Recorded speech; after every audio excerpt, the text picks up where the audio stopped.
Mannarkkad league സ്ഥാനാർത്ഥി N ഷംസുദ്ദീനെ ചൊല്ലി പാർട്ടിയിൽ ഭിന്നത രൂക്ഷം. സംസ്ഥാന കമ്മിറ്റി വിളിച്ചു ചേർത്ത പാണക്കാട്ടെ ചർച്ച അലസിപ്പിരിഞ്ഞു.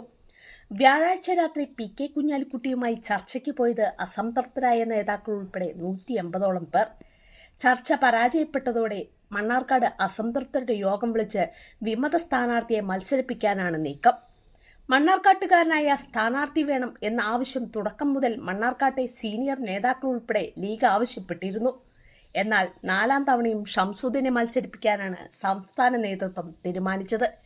സ്ഥാനാർത്ഥിയായി എൻ ഷംസുദ്ദീനെ തങ്ങൾ പ്രഖ്യാപിച്ചതിനു ശേഷം മണ്ണാർക്കാട് അസംതൃപ്തരുടെ യോഗം ചേർന്നു. ഇതോടെ സംസ്ഥാന നേതൃത്വം ഇവരെ വ്യാഴാഴ്ച രാത്രി പാണക്കാട് കുഞ്ഞാലിക്കുട്ടിയുടെ അധ്യക്ഷതയിൽ ചർച്ചയ്ക്ക് വിളിപ്പിക്കുകയായിരുന്നു.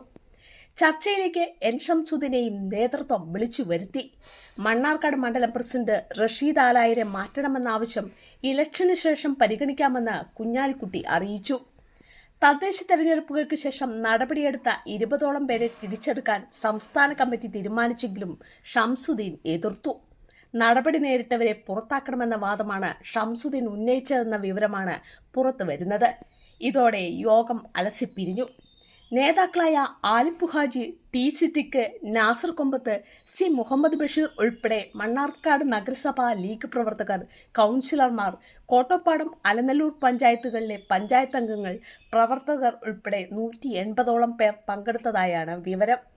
അടുത്ത ദിവസം മണ്ണാർക്കാട് യോഗം ചേർന്ന് വിമത സ്ഥാനാർത്ഥിയെ മത്സരിപ്പിക്കാനും നീക്കം നടക്കുന്നുണ്ട്.